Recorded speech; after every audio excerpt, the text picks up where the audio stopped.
What is going on, guys? Welcome back to the channel. This is your boy Frankie Bones, and in today's video we're going to be hopping back into Yankee universe. Going to be breaking down the Yankees-Mariners series that just wrapped up last night. Yankees end up taking 2 out of 3. Really wish we could have gotten the sweep, but again, we'll break that down here in just a minute. We'll talk some key takeaways from the series, give you guys some updates on some injury news, as well as look ahead at the next few series for the Yankees. If you guys enjoyed this video, make sure to drop a like. As well, if you guys are new, make sure to subscribe to not miss out on any Yankees content in the future. Without further ado, we'll hop right over on into the series, starting with Game 1, as you always should. The Yankees end up taking this game by way of 10-4. Domingo Germán comes back from his sticky stuff suspension and ends up pitching really well. 6+ for him. Aaron Judge, he loves playing in Seattle. 2 home runs on the day, as well as a home run robbery from Teoscar Hernandez. Funny back and forth with them on Twitter. Harrison Bader ends up going down in this game. He was running out of ground ball to first and just got a little giddy up there. We now know it's a hamstring, but we'll talk about that a little bit later in the injury news. And the last thing we'll touch on in this game, the bottom half of the lineup continues to surge. Really great production from top to bottom overall. Obviously, when you put up 10, a lot of guys are going to contribute, but really liked what the bottom half was able to do in this game. Bowers, in particular, had a really good game here for the Yankees. Moving on to game number 2, the Yankees also take this one by way of 10-2. Nestor Cortes has a pretty decent start. He surrenders the only 2 runs that the Mariners were able to get in this game. Stuff looked pretty good. He only went through 5, but with the lead that the Yankees were able to get in this game, not super worried about that start from Nestor. The bottom half surges again. IKF, Baders, Calhoun, Big Willie, everybody coming through for the Yankees, which I think is really evident when they end up putting up these double-digit run totals. It's really everybody is producing for them. Aaron Judge, guess what? Another homer. Does it again. And Logan Gilbert just didn't have his best stuff today. He got shelled pretty good by the Yankees, and some of the top-end guys for the Mariners were pitching in this series, and the Yankees were able to get to him. We weren't able to go up against Luis Castillo, but maybe a little better on for the fantasy squad. And finally, we'll hop over to game number 3. The Mariners take this one 1-0, and this game goes into extras. Kirby was absolutely dealing for the Mariners. Absolutely blanked us. He went 8 strong. Stuff looked really, really good. Clarke Schmidt, another good start from him. 5 2/3 with 0 earned runs, 7 Ks. Talked a little bit about his confidence getting back up. Pitch mix getting a lot better over the past few starts. The last 3 have been really solid. Stuff's always been there, but more an issue of command and damage. So we'll hop over into the 10th inning now. Obviously not too much going on in the regular frames. The Yankees end up getting the bases loaded with 1 out. And what ends up happening, fielder's choice, ground out, comes home. They get the runner. And then we see Franchi come in to pinch hit. And Aaron Boone had been talking about all day how Anthony Rizzo was available if necessary. In this spot, I really want to see Rizzo, knowing there's a day off tomorrow and a day off after the Dodgers series.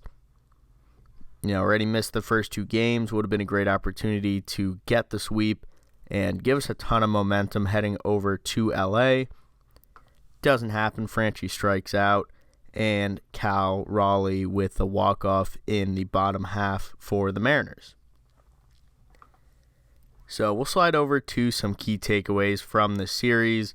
First one being Aaron Judge just continues to dominate, and he's on just an incredible run right now. Talking about his numbers from this past series, went 4 for 10 with 3 home runs, 2 of which in the same game, 4 RBIs, 5 runs, 4 walks, and again 1 home run robbery. So continues to really be the engine for this team, and it was really great to, well, I'll talk about that in just a second, but his numbers continue to be really good. He's always been a great hitter in Seattle, so nice to see him continue that stretch, and I'm sure that he would say that as well.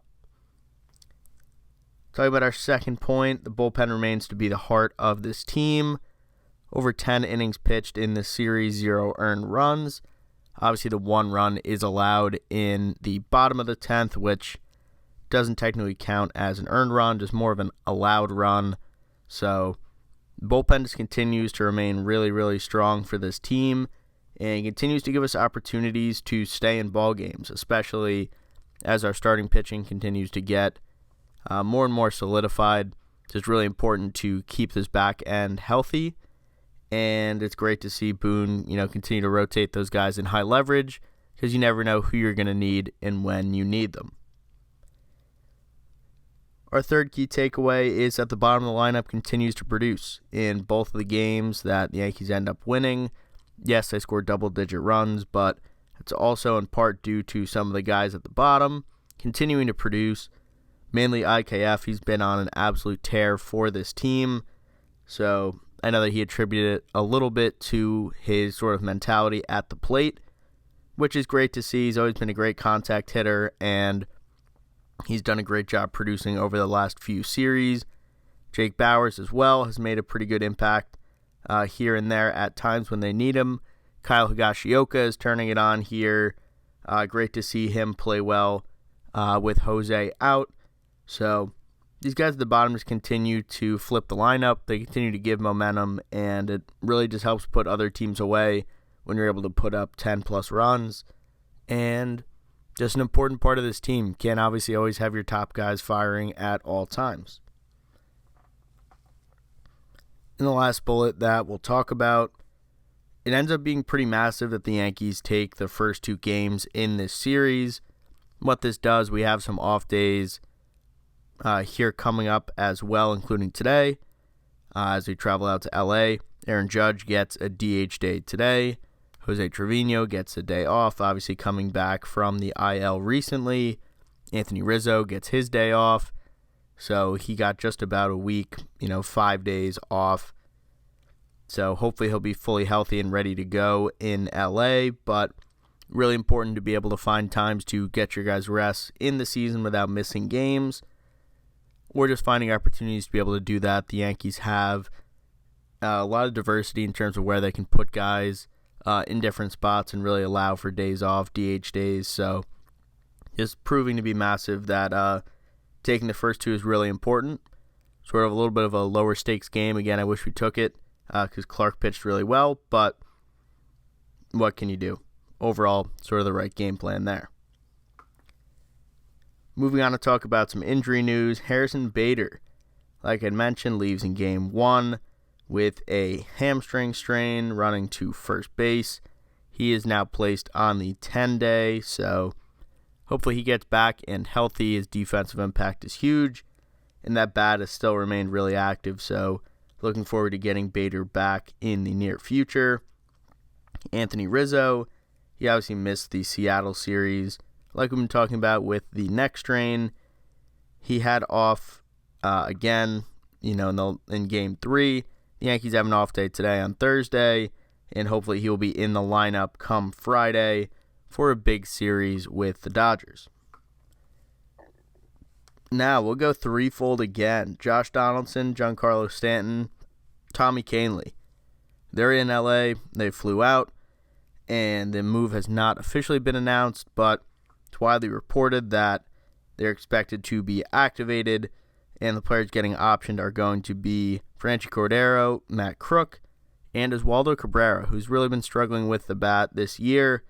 I think it's a good opportunity for him to go back down, really find that sweet stroke that we loved. Obviously, he still has that confidence, no doubt, but he has been struggling a little bit, and I think it just might be about time for him to get some additional reps, play every day, and find that swing again, because he really could be an impact bat for this team. And finally, we'll talk about Carlos Rodon, as we always do. He was throwing prior to the games in Seattle in the outfield, which is promising, just continuing to throw. Appears, knock on wood, to not be any setbacks to this point. And sort of the next tangible thing we can talk about, he's going to have a bullpen here in LA on Friday. The last update we had, he threw 20 high-intensity pitches, so we may see him get up to 30 or so with a full pitch mix. So stay tuned for another update after the LA series, as we'll hear a little bit more of how he's reacting after this most recent bullpen session. And to wrap up this video, we will look ahead at a few of the next series here for the Yankees. Coming up here starting on Friday, a big series in LA with the Dodgers. We then have an off day as we travel home to the Bronx. We'll have the Chicago White Sox for 3, as well as hosting the Boston Red Sox. So quick turnaround times for series with the Boston Red Sox, but really would love to get 2 out of 3 here from the Dodgers. Would be a good get. We have Sevy, Cole, and I forget who our third starter might be. I guess whoever threw game 1, Herman. So some guys that are pitching pretty well. I'd love to see Garrett Cole get a good start in LA, get off that sort of train that he has been on. But 3 very, very gettable games against the White Sox. Yankees, Red Sox will always be a battle. So let me know what you guys thought of the series in Seattle, if you thought the Boone made the right move keeping Rizzo out, and sort of looking ahead, what excites you? We obviously have some big names coming back into the fold and hopefully are ready to contribute, so would love to hear your guys' thoughts on that in the comment section down below. But for now, that's going to do it for me, guys. This has been your boy Frankie Bones, and I look forward to seeing you guys in the next video. Peace out.